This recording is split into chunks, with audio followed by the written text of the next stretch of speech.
Bonjour tout le monde et bienvenue à Histoire de passer le temps. Je suis Marie-Pierre Berthelet et je serai votre nouvelle animatrice pour l'émission d'aujourd'hui.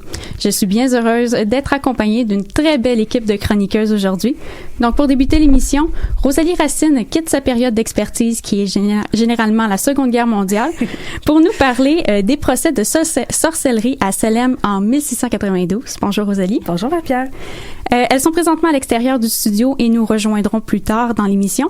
Donc Camille Payeur abordera pour sa deuxième chronique le célibat féminin et nous clôturerons l'émission avec Chloé Raymond-Poitras qui traitera des crimes sexuels commis par les Allemands contre les femmes juives lors de la Seconde Guerre mondiale. De plus, je suis accompagnée aujourd'hui à la régie de Julien Lehoux. Bonjour Julien. Allô Marie-Pierre et allô Rosalie aussi. Allô Julien. Allô. On a tous et toutes et déjà entendu parler de sorcières et de Salem.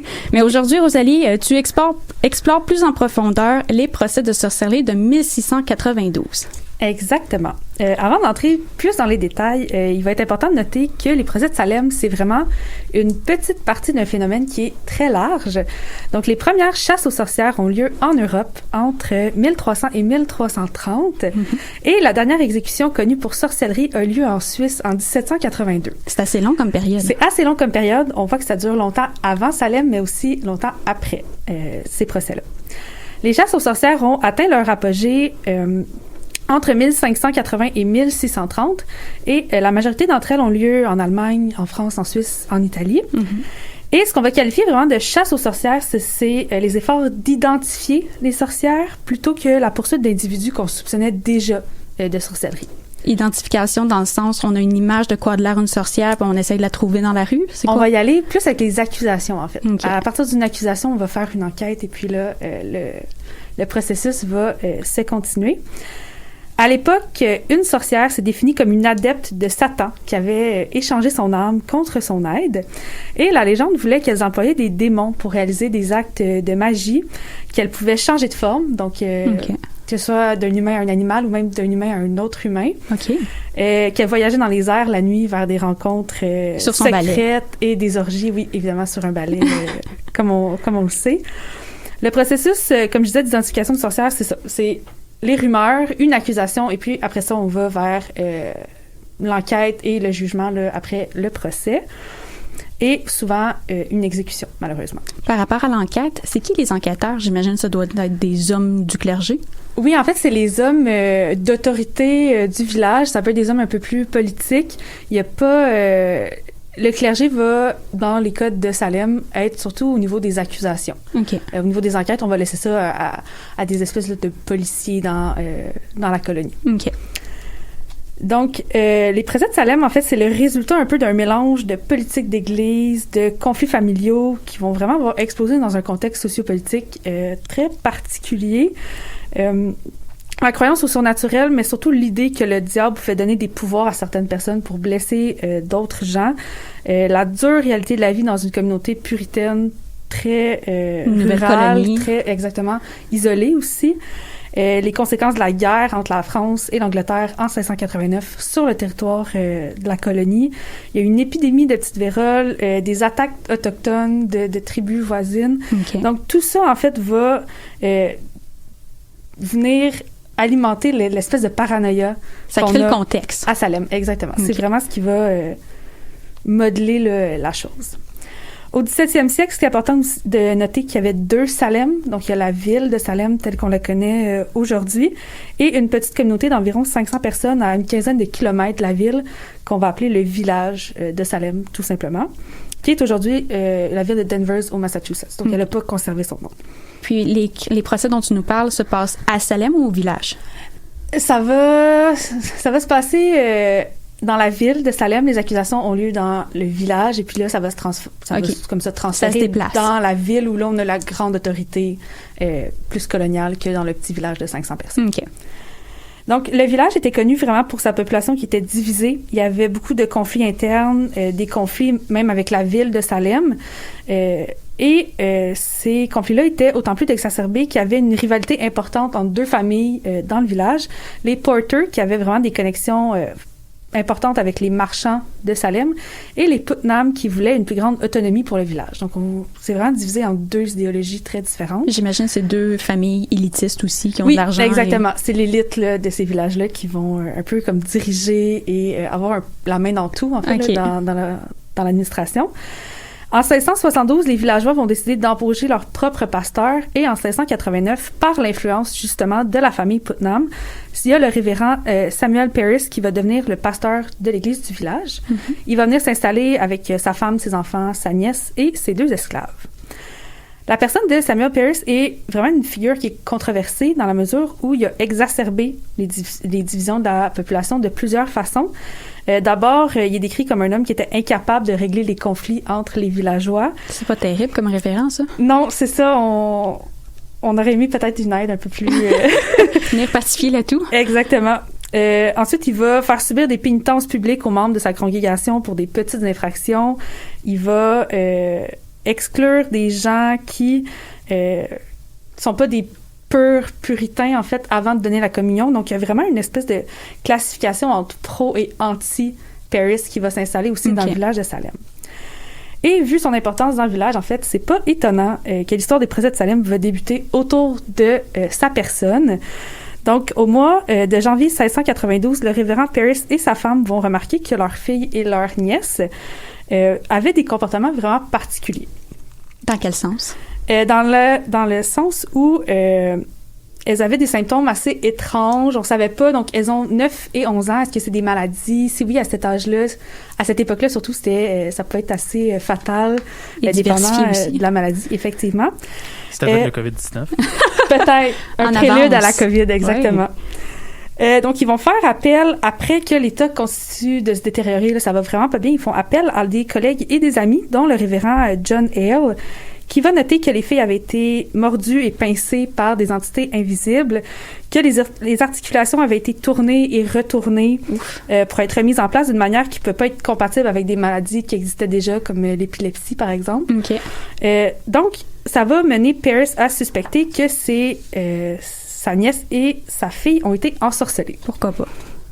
À la fin du mois de février, donc sa voisine, qui s'appelle Mary Sibley, a suggéré aux esclaves de Parris de faire un gâteau de sorcière, qui est en fait un pain de seigle qu'on va mélanger avec l'urine des filles qui étaient ensorcelées. Le pain était donné aux chiens de la famille.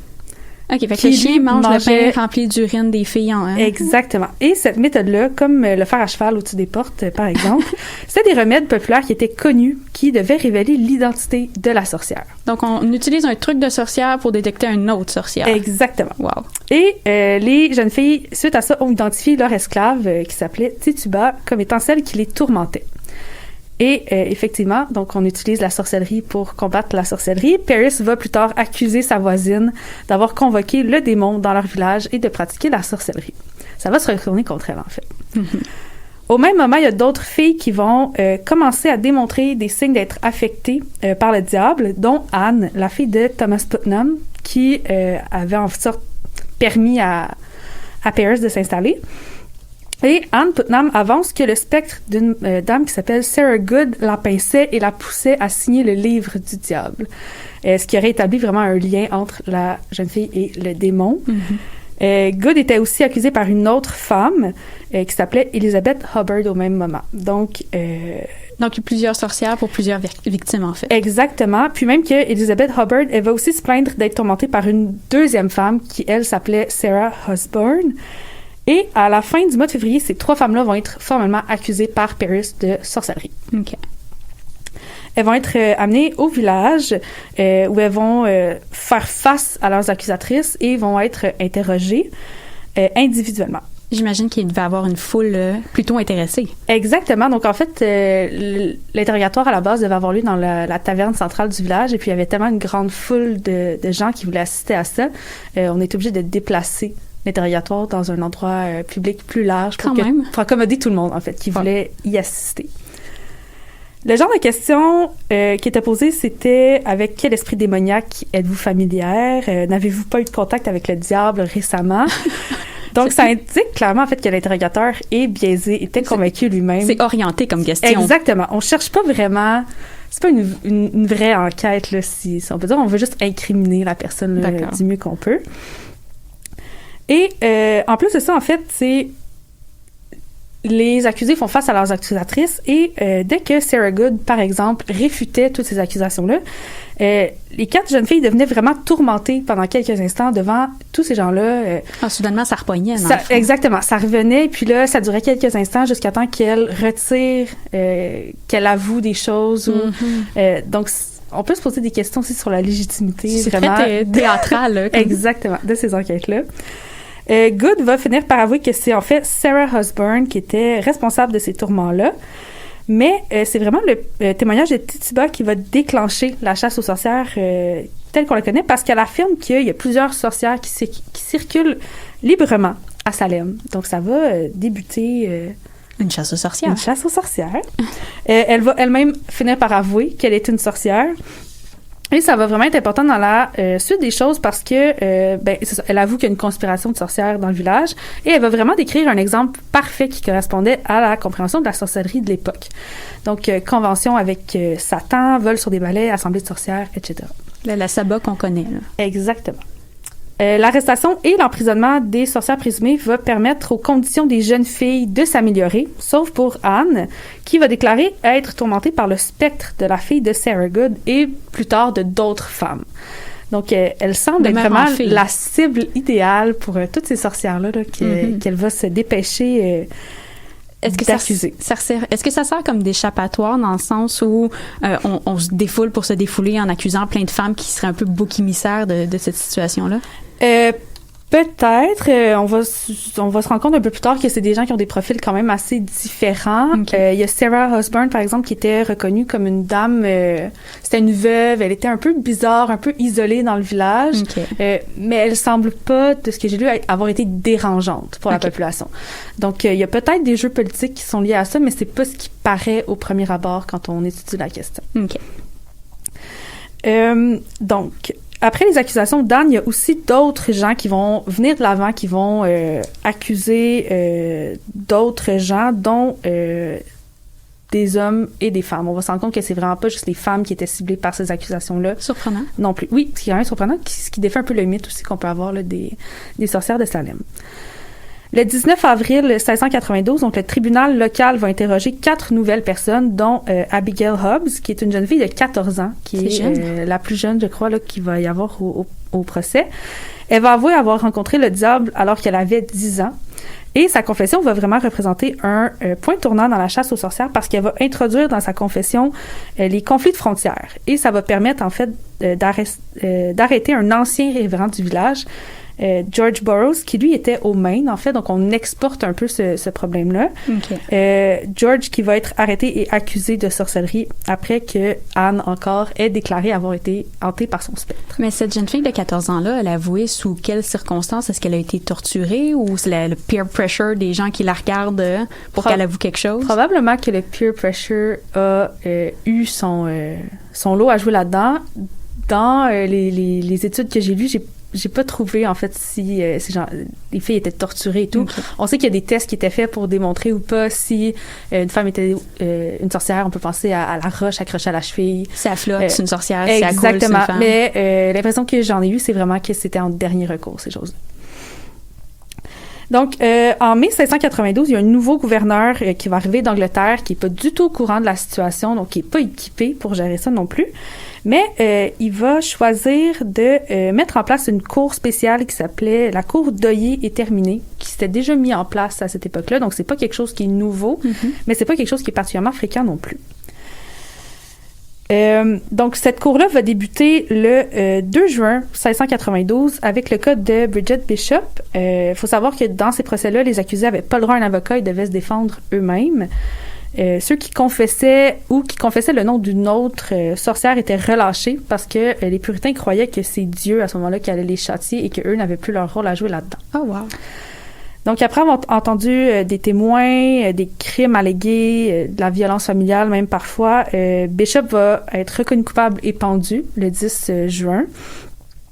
Et la cour va rester en place jusqu'à la fin du mois de septembre 1692.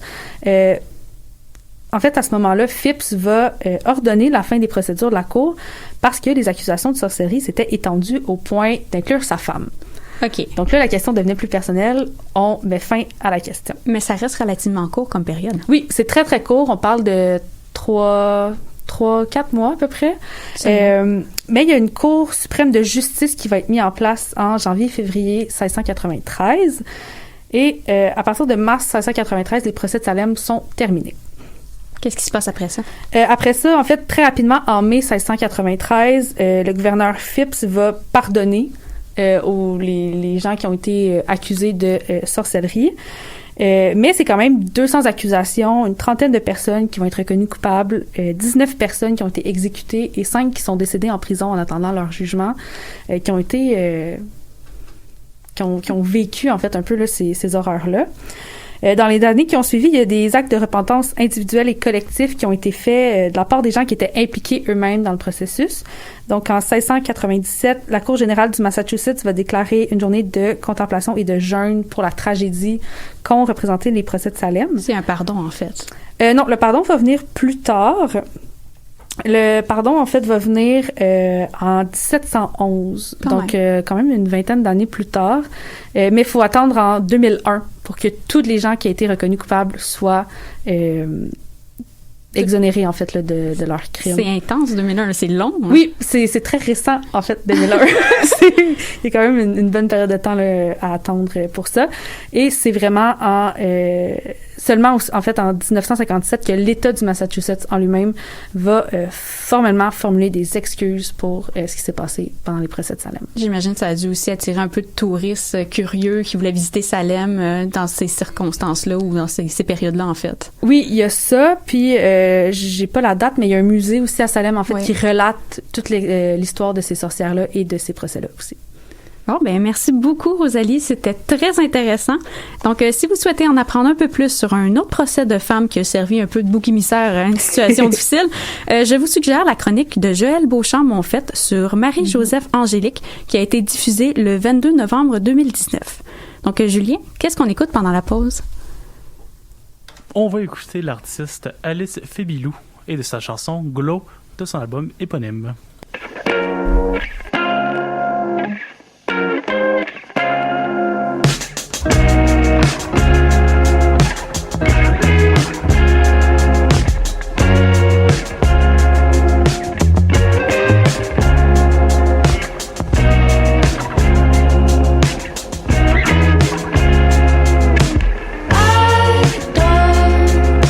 With myself like there is nobody else.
De retour à Histoire de passer le temps, on poursuit l'émission avec une chronique de Camille Pailleur qui vient nous parler d'une situation qui était plutôt spéciale et un peu tabou au 17e et 18e siècle, c'est-à-dire le célibat féminin. Oui. Bonjour Marie-Pierre. Allô. Alors, effectivement, aujourd'hui, j'ai envie de proposer un voyage en France, donc comme tu l'as dit, au 17e et au 18e siècle, afin d'explorer un aspect relativement peu abordé aussi dans l'historiographie de la situation des femmes françaises à l'époque moderne, donc le célibat féminin. Mais avant toute chose, j'aimerais insister sur le fait qu'il ne faut pas confondre célibat et solitude. Parce que dans sa définition, qu'elle soit sociale ou officielle, le célibat féminin est plutôt homogène. On fait surtout référence à une femme qui n'est pas engagée dans les liens du mariage. Puis on considère que le célibat devient définitif lorsque la célibataire atteint l'âge de 50 ans sans s'être mariée ou sans être entrée au couvent. Avant ça, c'est une vieille fille, j'imagine. Exactement. Cette définition est donc réductrice, car dans les faits, le célibat volontaire est pluriel dans ses pratiques. OK. Je disais plutôt qu'il fallait pas confondre célibat et solitude. Mais en fait, à l'époque moderne, rares sont les femmes célibataires qui résident seules. Pour celles qui refusent le mariage ou qui ont exprimé le désir de célibat sans toutefois entrer dans une congrégation religieuse, les réseaux de solidarité assurent une protection sociale. Ces réseaux incluent donc souvent la famille, les amis, les voisins, puis même parfois des institutions d'assistance, ce qui apparaît vraiment comme des stratégies de survie pour les femmes célibataires à une époque où la vie des femmes est organisée autour des moments importants de ce désir. On peut donc dire, de façon très générale, que les femmes célibataires se trouvent intégrées à leur famille et y occupent même souvent un rôle d'institutrice auprès des enfants. OK. Les sources démographiques, donc les recensements, les dénombrements, montrent que la cohabitation n'était pas une pratique étrangère au 17e siècle et au 18e siècle. Ces mêmes documents historiques révèlent également des cohabitations de frères et de sœurs. Donc, frères et sœurs, fratrie, oui. non frères et sœurs d'une même famille. Voilà, qui se réunissent surtout autour d'un métier familial. Donc, ça peut être le métier du père qui est transmis au fils. Et les femmes participent aussi à ce métier-là. Oui, c'est ça. Ça peut être, par exemple, l'imprimerie. Ah, OK. Ça pourrait être un exemple. Puis qui se regroupent de façon temporaire ou définitive. Les grandes enquêtes d'histoire sociale nous renseignent sur une hausse du nombre de célibataires définitifs, tant hommes que femmes, au 17e et au 18e siècle. Par exemple, entre 1680 et 1729, les recensements de population en France estiment à 14% la proportion d'hommes célibataires à 50 ans. C'est quand même beaucoup. Oui, quand même. Et à 6% pour les femmes célibataires à 50 ans. Ce qui n'est pas beaucoup. Un peu moins. Mais je rappelle aussi que la mesure de 50 ans, c'est ce qui nous permet de dire célibat définitif. OK. Hein, parce qu'à 50 ans, si on ne s'est pas marié, puis on n'est pas entré au couvent, bon, voilà, là, on est considéré comme célibataire. Puis, cette hausse s'observe quand on compare avec les chiffres de 1730 à 1779, puisque le nombre de femmes célibataires à 50 ans s'élève alors à 14%, puis celui des hommes à 21%. Quand même. Puis, l'âge de l'espérance de vie, les gens, est-ce qu'ils ont pas pire chance de se rendre jusqu'à 50 ans ou généralement ils vont mourir avant, seuls les célibataires, mais pas officiellement? Honnêtement, c'est dur à dire. Je me suis pas penchée là-dessus dans mes recherches pour cette chronique-là, mais j'aurais tendance à dire que, selon mes connaissances, l'espérance de vie dépasse généralement 50 ans. OK. En tout cas, pour les sources que j'ai utilisées. C'est bien correct. Mais je veux juste préciser que les chiffres que j'ai donnés peuvent être trompeurs puisque le célibat n'est pas encore assumé ou valorisé au 18e et au 18e siècle. OK.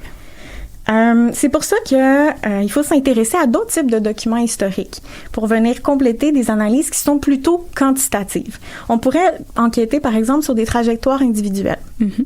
Par exemple, on pourrait s'intéresser au destin singulier de Gabrielle Suchon, qui est une philosophe française qui a publié en 1700 un traité sur le célibat féminin intitulé « Du célibat volontaire ou la vie sans engagement ». Ça, c'est la publicité que tu as partagée sur nos réseaux sociaux. Oui, exactement. Donc, j'ai partagé la première de couverture. Puis, dans cet ouvrage, Gabrielle Suchon explique qu'entre les voies royales du couvent et du mariage se trouve celle du célibat séculier, qu'elle appelle la troisième voie.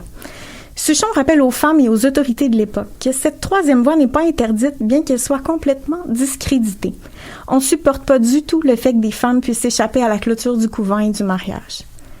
La vie de Gabrielle Suchon en elle-même a quelque chose de singulier, puisqu'à la mort de son père, comme toutes les femmes, elle est placée au couvent. Mmh. On raconte qu'elle réussit par contre à le quitter, à se rendre jusqu'à Rome pour réfuter ses vœux monastiques, ce que le pape lui accorde. J'imagine que c'est assez exceptionnel, un, d'être capable de quitter le couvent et deux, d'obtenir ce cette révocation-là du pape lui-même. C'est vrai, effectivement, un débat, un destin singulier. Ce n'est pas une généralité, là, pas du tout.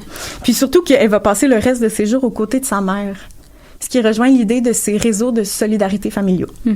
Est-ce que ça arrivait souvent, si les femmes restaient seules, ils allaient vivre avec la famille, mais est-ce qu'ils vivaient entre amis, comme femmes avec d'autres femmes célibataires ou seules? Est-ce que ça arrivait souvent? En toute honnêteté, j'aurais aimé en trouver davantage dans mes sources. J'ai surtout trouvé des réseaux de solidarité familiaux, mais dans l'historiographie, on parle de réseaux de solidarité familiaux et amicaux. Donc, j'ai tendance à dire qu'il existe probablement des sources quelque part qui en témoignent. Malheureusement, je les ai pas encore rencontrées. C'est correct. La troisième voie, donc le célibat, que défend Gabrielle Suchon, est ce qui lui permet d'écrire son traité, car ça lui apporte beaucoup de privilèges. Les femmes célibataires peuvent fréquenter qui elles veulent, puis si elles ont reçu une éducation, elles peuvent lire et écrire ce qu'elles veulent, ce qui n'est pas du tout la réalité des femmes dans les couvents, où la lecture et l'écriture est contrôlée. Donc, beaucoup plus de liberté de cette façon-là. Définitivement. C'est pour ça qu'on pourrait dire que ça paraît accessible. Mais pour la majorité des femmes, emprunter cette troisième voie-là nécessite de parvenir à dépasser le préjugé social, c'est-à-dire à s'élever au-dessus du discrédit qui accompagne ce mode de vie. Puis après tout, la liberté à l'époque moderne, c'est l'apanage des hommes. Oui. Donc, c'est comme ça que ça devient un peu impossible comme situation. Donc, il y a beaucoup de pression sociale à ne pas quitter ces deux voies-là du couvent ou de la mère/épouse. Oui, définitivement. Puis, c'est un peu pour ça qu'on pourrait dire que Gabrielle Suchon formule avant l'heure une critique de ce qu'on désignerait aujourd'hui l'expression patriarcat, mais qui à l'époque se comprend plutôt comme l'autorité civile. Et comment on l'aperçoit? Est-ce que aujourd'hui, on a le stéréotype de, en gros guillemets, là, j'aime pas ce mot-là, mais de la folle au chat, de la femme tout seule qui se morfond. Est-ce qu'elle, on la traite de folle de la même façon, d'être bizarre, en fait? J'ai trouvé aucun discours de ce type-là la concernant dans mes sources, mais surtout, elle n'a jamais rencontré des difficultés à être publiée. Okay. Donc, j'ai tendance à dire qu'elle était plutôt acceptée parmi la communauté de philosophes en France. Certaines réputations, en fait. À son époque. Oui, définitivement. Oui. Donc, c'est bien beau tout ça, mais c'est pas tout le monde qui bénéficie aussi de réseaux de solidarité inclusifs comme Gabrielle Suchon bénéficie auprès de sa mère. Lorsqu'il y a défaillance des réseaux de solidarité familiaux ou amicaux, les femmes célibataires ont alors recours aux institutions d'assistance. Ça fait d'ailleurs écho aux préoccupations de l'Église catholique pour la charité et la bienfaisance, qui est, on pourrait dire, une caractéristique du 18e siècle, en gros traits. Ces femmes sont alors prises en charge et travaillent parfois auprès des malades et des blessés dans les hôpitaux. Je disais tantôt que le célibat volontaire est pluriel dans ses pratiques. On peut penser à la situation des veuves de l'époque qui acquièrent une certaine indépendance après le décès de leur mari. Mais c'est pas toutes les femmes qui ont beaucoup d'argent quand leur mari meurt ou qui héritent d'une terre, par exemple. C'est vrai qu'on entend, du moins j'ai souvent lu cette image-là de la femme qui était pratiquement heureuse d'être veuve parce qu'elle détenait un certain pouvoir et contrôle sur sa vie, une compagnie, une propriété.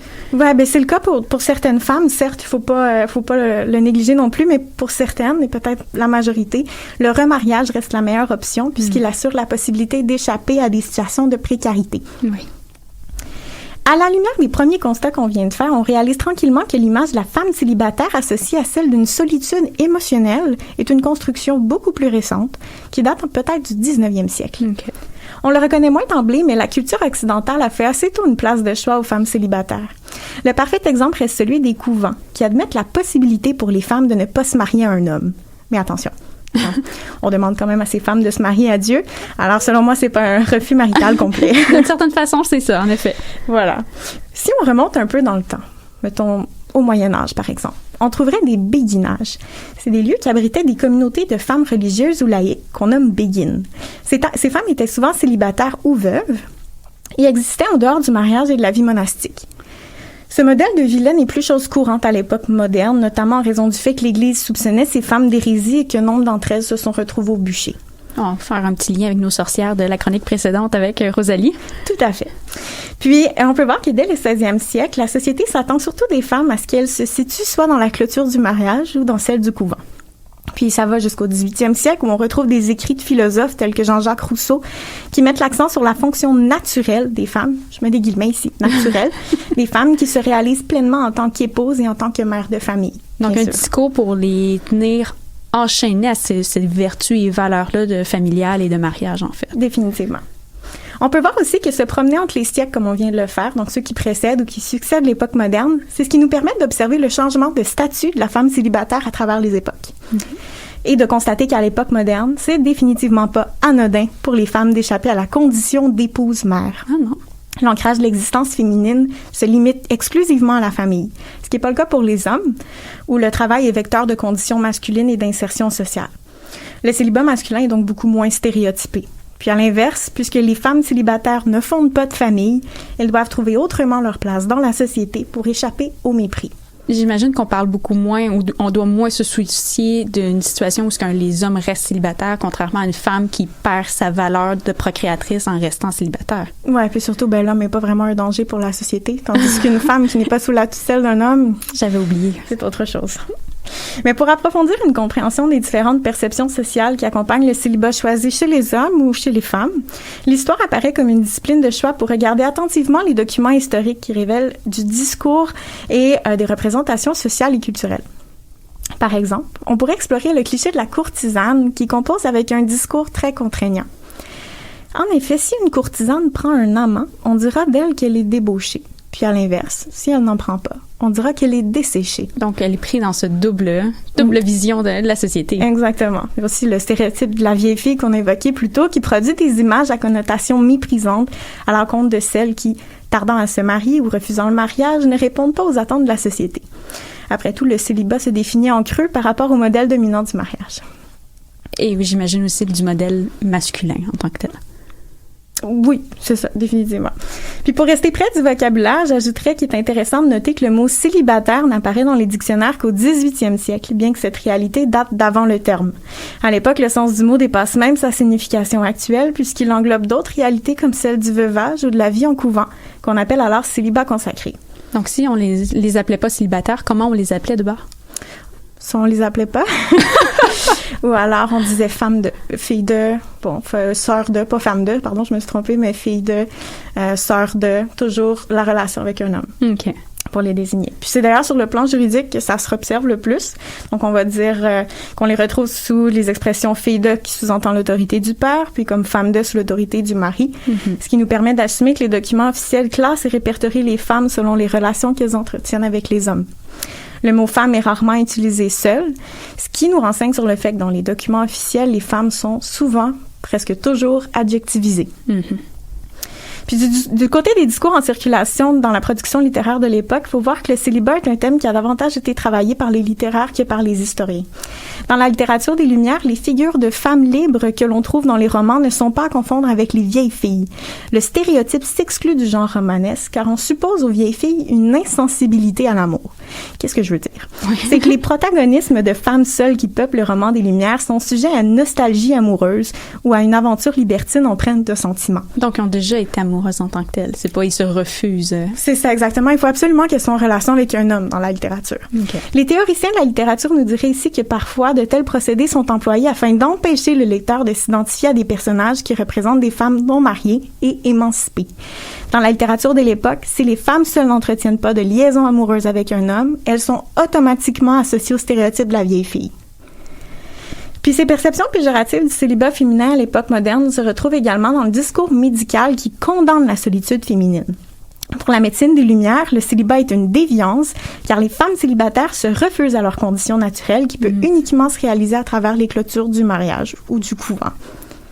Je pourrais reprendre une expression médicale de l'époque ici, mais dire que l'essence de la femme en elle-même au 18e siècle exige le mariage et la maternité. Donc, pour reprendre mon expression tout à l'heure, c'est vraiment un enchaînement, en fait. Tous les discours, que ce soit littéraires, médicaux, juridiques, rattachent la femme à un homme, peu importe quel qu'il soit, mais qui a une certaine domination ou autorité sur elle. Oui, définitivement. Puis c'est pour ça qu'il serait grand temps, selon moi, que les études sur le genre et les études féministes s'intéressent au célibat volontaire féminin. Surtout à l'époque moderne, je dirais, puisque choisir de ne pas se marier à cette époque-là, c'est adopter une position sociale qui va directement à l'encontre d'une institution dominante qui contrôle la vie des femmes en les confinant à la fonction et au statut d'épouse-mère. Mais c'est surtout la discipline historique qui revient d'entreprendre ce type d'enquête, puis d'approfondir une compréhension de ces réalités féminines en allant puiser dans des sources qui ne sont pas celles des grandes enquêtes de l'histoire sociale, comme les pourcentages que je vous ai dit tantôt. Mm-hmm. Les recensements démographiques nous en apprennent si peu sur la réalité de ces femmes. Il serait grand temps de travailler ce point aveugle de l'historiographie française à la lumière de documents issus du fort privé, comme les écrits intimes ou les correspondances. Puis je conclurai cette chronique en insistant sur le fait qu'une démarche historienne couplée aux méthodes suggérées par les études de genre nous permettrait enfin de poser clairement la question de la différence des sexes. Ce serait l'occasion de se demander, entre autres, s'il y a une manière féminine de rester célibataire ou de choisir le célibat, en prenant soin d'ouvrir ces réflexions à notre société contemporaine, qui, en toute honnêteté, m'apparaît pas tout à fait émancipée des perceptions sociales méprisantes qui accompagnent le choix du célibat féminin définitif. Oui, comme l'image tout à l'heure de la folle au chat, ou maintenant, plus contemporain, c'est la femme aux mille et une plantes. Oui, effectivement. Donc, ça va se récupérer aussi dans quelques années. Ils vont avoir une nouvelle construction sociale. En effet. Donc, merci beaucoup, Camille, pour cette très bonne chronique. Pour poursuivre vos réflexions sur l'histoire des femmes qui ont fait fi des normes sociales, je vous renvoie à la chronique de Jonathan Fortin qui nous a parlé le 10 mai 2019 d'une singulière union entre une femme célibataire et une femme veuve en Nouvelle-France. Julien, qu'est-ce que tu suggères comme musique? Je vous suggère, en fait plutôt je vous impose la chanson « Pourtant » de l'artiste Claudel.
Toujours en ligne à Histoire de passer le temps sur les ondes de choc.ca. On termine l'émission avec une habituée, Chloé Raymond-Poitras, qui clôt l'émission avec un sujet plutôt difficile, il faut le dire, soit les crimes sexuels commis par les Allemands contre les femmes juives lors de la Seconde Guerre mondiale.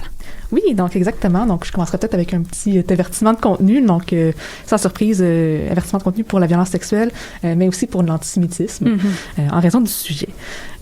Donc, c'est ça, la violence sexuelle dans l'Holocauste. spécifiquement sur le front de l'Est, dans les camps de concentration ou de la mort. Donc, ça va inclure tout ce qui est bordel concentrationnaire et dans les ghettos.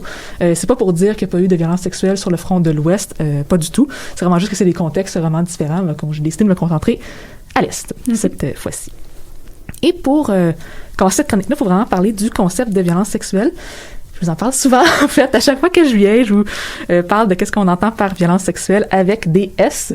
On précise, mais c'est particulièrement important dans ce cas-ci parce qu'on va avoir vraiment plusieurs types de violences sexuelles qui vont avoir lieu durant l'Holocauste. Donc, on parle de ce qu'on voit plus classiquement, donc agression sexuelle, que ce soit avec pénétration ou pas, pénétration orale, anale, avec variété d'objets, avec des organes sexuels ou des membres du corps. Ce qu'on voit plus classiquement, on en a, donc ce qu'on va appeler par exemple des viols ou agressions sexuelles. Mais on a également des humiliations sexuelles. Donc, c'est tout comportement à caractère sexuel forcé. Entre autres, beaucoup de nudité forcée dans le cas de l'Holocauste, une nudité forcée, puis on va ensuite demander à point de fusil à ces femmes-là, par exemple, de danser, de faire le ménage. Donc, c'est vraiment dans le but de les humilier. Tout ça dans le cadre de la nudité, en plus. Exactement. On va voir ce qu'on appelle également de l'esclavage sexuel, donc particulièrement dans les bordels concentrationnaires. Donc, certains des fois, vont dire « Ah, ben là, c'est du travail du sexe », mais dans ce cas-ci, c'est absolument pas parce que les femmes juives sont forcées à être là. Donc, on parle ici de violence sexuelle institutionnalisée. Excusez-moi, c'est difficile à dire comme mot. Donc, qui est comme prise en charge vraiment par les camps de concentration. On a des papiers par rapport à ça, là, mais qui vont appeler, eux autres, du travail du sexe, mais de la prostitution, et non pas de la violence sexuelle. Quand tu dis institutionnalisé, bon, moi aussi, je l'aime bien. C'est difficile. Est-ce que tu veux dire dans le sens que c'est semi-toléré, on ferme les yeux, ou c'est réellement permis par les... C'est mis en place par les camps de concentration. Oui, c'est volontaire. Donc, on a vraiment la volonté là, de récompenser des prisonniers, de récompenser les soldats lorsqu'on parle des bordels militaires et non pas concentrationnaires. Donc, c'est vraiment mis en place par les autorités. OK. Et le dernier volet de la violence sexuelle, ça va être la torture sexuelle, donc tout ce qui est blessure, mutilation infligée aux organes génitaux ou à des parties du corps qui vont être sexualisées, soit par les victimes, soit par les agresseurs. Donc, on parle en particulier pour les seins des victimes juives. Et je me répète encore à chaque fois que je viens ici, là, mais quand on parle de violence sexuelle, on parle d'un acte violent avec un caractère sexuel et non pas le contraire, donc pas un acte sexuel qui prend une forme violente. Donc, c'est vraiment un acte de domination plutôt qu'un acte sexuel. OK. La distinction est importante, j'imagine. La distinction est importante lorsqu'on vient le moment d'analyser, en fait, la violence sexuelle. Et donc, je vais commencer avec un petit topo historiographique. Donc, comment on est venu à étudier ce sujet-là. Ça a été assez long. Donc, ça a été ignoré là, jusqu'aux années 2000, donc la violence sexuelle dans l'Holocauste, pour plusieurs raisons. Donc, d'abord, le prisme du genre, donc le fait d'étudier soit le genre ou même, en fait, l'histoire des femmes, ça a pris du temps avant qu'on l'intègre à l'analyse de l'Holocauste, parce qu'on avait comme une vision que ça allait hiérarchiser les souffrances. Donc, on pensait là, que en parlant seulement des femmes et non pas de l'expérience de tout le monde, il y a une expérience qui serait pire ou moins pire une que l'autre. Ce qui est pas vrai, en fait. Le but quand on fait une analyse du genre dans un contexte comme l'Holocauste, c'est vraiment d'aller voir les différentes expériences et non pas de dire une est pire que l'autre. Et en plus, ça participe à invisibiliser une partie de la souffrance parce que bien souvent, quand on fait de l'histoire, c'est par le prisme des hommes ou des sources Exactement, parce que avant ça, c'était vraiment l'expérience des hommes par leur témoignage. Elle était juste, on supposait que c'était la même pour les femmes. Okay. C'est, comme je te répète, c'est pas pire, c'est pas moins pire pour les femmes, c'est juste pas pareil. Donc, si on veut avoir vraiment une vision d'ensemble de l'Holocauste, mais il faut aller voir les différents prismes qu'on peut appliquer comme analyse. Autre raison pour laquelle ça a été aussi long, ben c'est un sujet tabou, la violence sexuelle, on le sait encore aujourd'hui. Donc, les historiens et historiennes sont un peu inconfortables avec le sujet des fois. Les survivantes le sont aussi. Ils ont peur du jugement moral, ils ont peur des questions de honte, de déshonneur, malheureusement. Et aussi le fait là, que les historiens et historiennes ne sont pas nécessairement formés pour recevoir les témoignages de violences sexuelles. Donc, il y en a beaucoup qui ont été surpris, en fait, quand ça a fini par arriver. Donc, idéalement, parfois non, mais formés pour recevoir des témoignages de trauma liés à l'Holocauste. Mais certains d'entre eux ont été complètement choqués lorsque ils ont reçu un témoignage de violence sexuelle. J'imagine. Et enfin, une dernière raison qui est très intéressante, c'est ce qu'on va appeler la vision persistante de la Rassenschande. Donc, ce qu'on va... beau petit mot allemand là, qui veut dire grossièrement honte raciale. Donc, c'est un concept qui va être mis en place par une série de lois nazies dans lesquelles on interdit tout contact sexuel entre les Aryens et les non-Aryens, particulièrement les Juifs et les Juives. Et les chercheurs et chercheuses c'est-à-dire sur l'Holocauste, on se dit, ah ben là, les Allemands ils étaient tellement comme un peu, excusez-moi le mot, mais brainwashés, ils acceptaient la Rassenschande. Ils respectaient le principe. Donc, c'est sûr qu'ils n'ont pas eu de contact sexuel avec les femmes juives, d'autant plus qu'on a trouvé très, très peu de sources juridiques sur le front de l'Est, comme quoi, mettons, il y aurait des soldats qui n'auraient pas respecté la Rassenschande. Donc, on s'est dit, ben là, on n'a pas de cas. C'est impossible. Donc, il n'y en a pas. Et là, ben éventuellement, on a eu des témoignages qui sont arrivés. Il y en a eu beaucoup, et on s'est rendu compte à quel point on se trompait. Donc, effectivement, là, si on regarde les témoignages, il y en a des cas de violence sexuelle. Là, aujourd'hui, je vous parle des femmes, mais il y en a aussi contre les hommes. Mais dans les témoignages, on en voit beaucoup.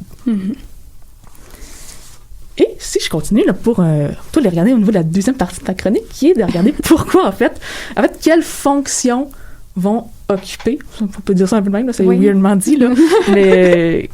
Pourquoi on a autant de cas de violence sexuelle là durant l'Holocauste? 4 raisons. Les 3 dernières vont être vraiment comme recoupées ensemble. Là, donc, on va en parler un petit peu plus tard. Et la première avec laquelle je suis semi-d'accord, mais je vais quand même vous la présenter, c'est la raison de la satisfaction sexuelle. Donc, on va aller dire qu'il y a beaucoup de cas de violence sexuelle sur le front de l'Est qui vont être attribués à des besoins sexuels. Donc, je vous ai parlé un peu tantôt de ma définition de la violence sexuelle, comme quoi c'est d'abord avant tout un acte violent. Donc, c'est la raison pour laquelle je suis plus ou moins d'accord avec cette fonction-là. Par contre, il faut comprendre que les autorités militaires, elles y croient fermement à cette fonction-là. Okay. Donc, ils ont vraiment la vision que les soldats ont besoin de relations sexuelles pour être efficaces. Se défouler. Oui, se défouler, mais aussi juste dans le but d'être un bon soldat, d'avoir de l'énergie, Ah, d'accord. C'est une question de masculinité, en fait, beaucoup ici. On considère qu'ils méritent une récompense après leurs efforts dans la guerre. On a l'impression également que la sexualité va venir normaliser une situation qui est autrement exceptionnelle, non seulement dans la guerre, mais particulièrement sur le front de l'Est. Donc, on encourage, en fait, les soldats à avoir des relations sexuelles. C'est une des raisons pour laquelle on a des bordels militaires. Mais ce qui fait en sorte aussi là, qu'il y a certains cas de violence sexuelle qui vont être ignorés, parce qu'on considère que ces soldats-là ont besoin de ça.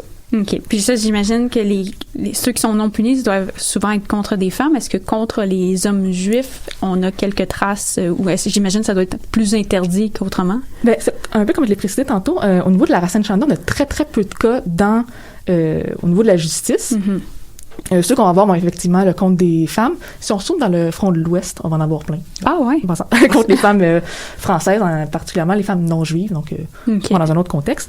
Les violences sexuelles qu'on a au niveau, quand t'es commises contre les hommes, on va surtout au niveau des témoignages les voir humiliation sexuelle, torture sexuelle, et c'est des cas, en fait, on va le voir un peu plus tard, c'est pas puni. Okay. Donc, c'est pas un contact sexuel que la Rassenschande va nécessairement punir, dans le fond. C'est pas la sodomie, en fait. Exactement. Okay. Donc ça, j'en ai vu très, très peu passer là, dans les sources que j'ai analysées.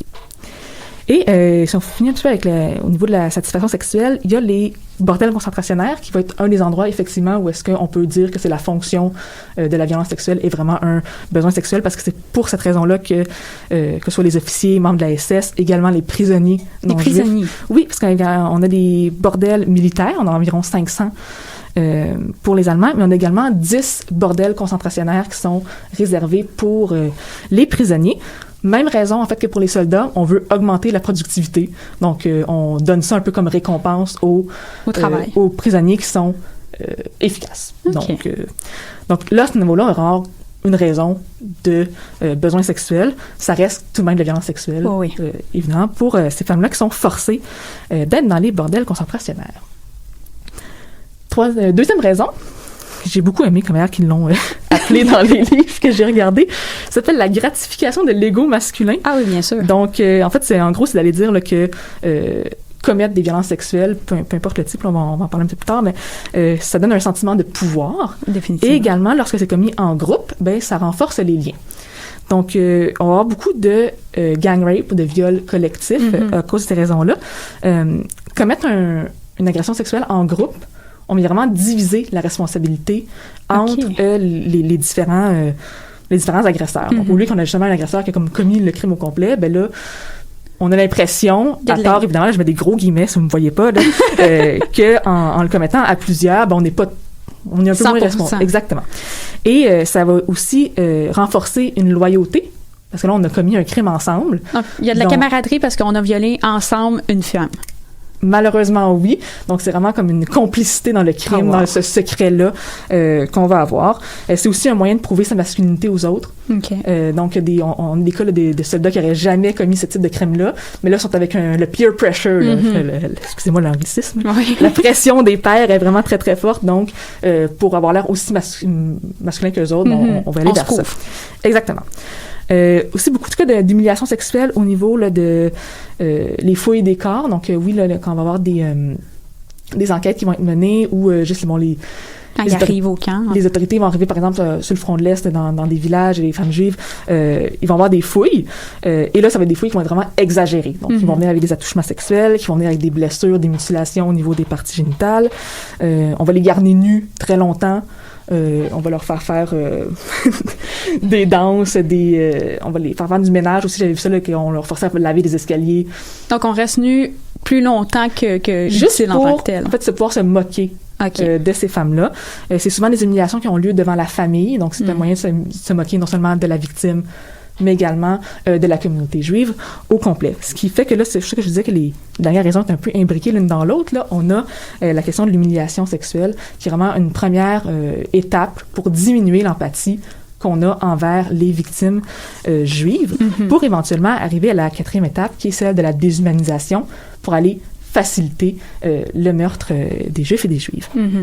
Donc, on est vraiment dans une technique de désengagement qu'on va appeler. Donc, c'est plus facile de les voir comme sous-humains si on les a humiliés sexuellement avant, si on les a agressés sexuellement devant le public, devant la famille, devant à l'extérieur. Donc, c'est vraiment une technique là, qui sert à faciliter le crime de génocide. En plus, ils n'ont pas d'agentivité, ces victimes-là, et devant la famille qui ne peut pas agir, devant la communauté de façon large qui ne peut pas agir non plus. Donc, ça facilite encore plus le processus. Oui, exactement. Donc, c'est toutes des victimes là, qui... tout se fait à main armée, là, on pourrait dire. Donc, ils n'ont pas de possibilité vraiment d'agir. C'est ça ou la mort, mais en même temps, la mort vient souvent après. Donc, c'est en fait le dernier point que je voulais aborder. Il y a un très, très gros lien entre le meurtre et la violence sexuelle au niveau de l'Holocauste, parce que, je vous ai précisé un peu tantôt là, qu'on avait très, très peu de cas dans la justice. L'une des raisons pour ça, c'est que beaucoup d'entre elles vont être tuées après avoir vécu une agression. Donc, on élimine la preuve. Exactement. Donc, ce sont des femmes juives sur le front de l'Est. Aux yeux des autorités nazies, c'est pas grave qu'elles meurent.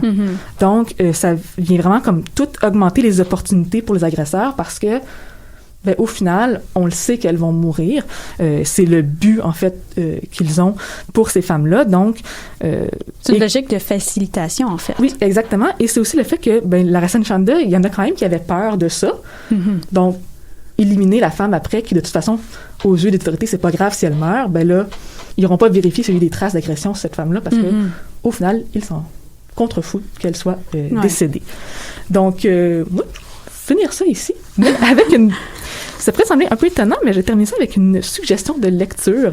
Pourquoi pas? Ben oui, c'est peut-être pas le sujet qu'on s'y attendait, mais je vais vous suggérer un témoignage, qui est le témoignage de Molly Applebaum, qui est une jeune fille juive. Elle a entre 12 et 14 ans lorsqu'elle écrit son journal. Donc, le journal, ça comprend premièrement ses écrits durant la guerre, et ensuite également ses mémoires qu'elle a écrits, si je me souviens bien, lorsqu'elle avait 80 ans. Oh, quand même. Oui, donc, et c'est très, très différent, en fait, ce qu'on a... le avant et l'après, l'avant et l'après de qu'est-ce qu'elle se décide de parler. Et en fait, ce qui manque, en fait, dans ses mémoires, c'est la violence sexuelle qu'elle a vécue.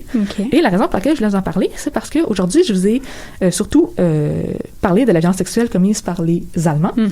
Par contre, les femmes juives, elles n'ont pas seulement été victimes des Allemands, mais également, on a parlé brièvement au niveau des camps de concentration des autres prisonniers. Oui, c'est vrai. Au niveau des bordels concentrationnaires, mais également, malheureusement, des populations locales. Et c'est le cas de Molly Applebaum, qui a été cachée par une famille polonaise. Et pour pouvoir rester cachée, elle a dû avoir des relations sexuelles avec le père de famille. Je rappelle, elle a 12 ans. Donc, une bonne intention cachée par... Exactement. Donc, on est vraiment dans une situation de violence sexuelle, parce qu'elle est mineure, mais en plus, parce que la situation, en fait, de domination, elle est tellement forte, elle n'a pas le choix d'accepter. Sinon, elle est dénoncée. Exactement. Sinon, elle est dénoncée. Donc, c'est pas graphique dans la description. Elle-même, elle ne va jamais nommer ça comme de la violence sexuelle. Okay. Mais tout le monde, en fait, je vous conseille vraiment de lire son témoignage. Ça vaut la peine. Ça donne vraiment ça fait réfléchir, en fait, à toutes les dimensions morales autour des gens qui peuvent avoir aidé ou pas aidé dans l'Holocauste. Donc, ça va être ma suggestion, le journal de Molly Applebaum. Puis, petite question par rapport elle n'appelle pas ça de la violence sexuelle. Est-ce que c'est parce qu'elle en a honte ou c'est parce qu'elle ne fait juste pas le qualifier de cette façon-là? C'est une bonne question parce qu'elle a quand même 12 ans. Donc, je sais pas à quel point elle est consciente de qu'est-ce qui est de la violence sexuelle ou pas. C'est sûr que c'est pas super clair. Pour moi, c'est clair, elle a 12 ans, la situation de domination elle est très, très forte. C'est de la violence sexuelle. Je ne sais pas pour elle. Comment elle le perçoit. Et d'autant plus qu'éventuellement, le père de famille va lui dire, faut que vous partiez, elle et sa cousine. Et c'est elle qui va initier le contact sexuel dans le but qu'il la garde. OK. Donc, je crois qu'elle ne le voit pas comme de la violence sexuelle. C'en est quand même. Oui. Mais elle le fera pas. Et c'est un aspect qui disparaît totalement de ses mémoires lorsqu'elle a 80 ans. Elle n'en parle pas du tout. Et elle va quand même parler du fait qu'elle est retournée voir la famille.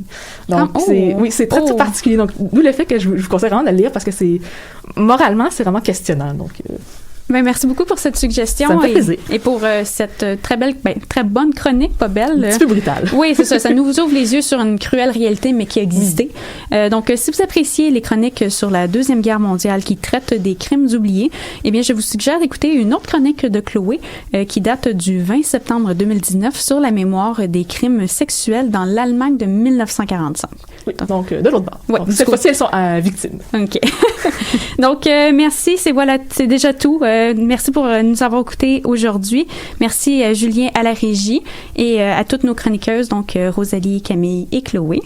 Je vous rappelle que vous pouvez nous écouter, mais écouter toutes nos chroniques à Histoire de passer le temps sur Facebook, sur Internet à choc.ca et sur la plupart des plateformes de balado-diffusion. Donc, bonne fin de semaine tout le monde et à vendredi prochain pour une autre émission d'Histoire de passer le temps.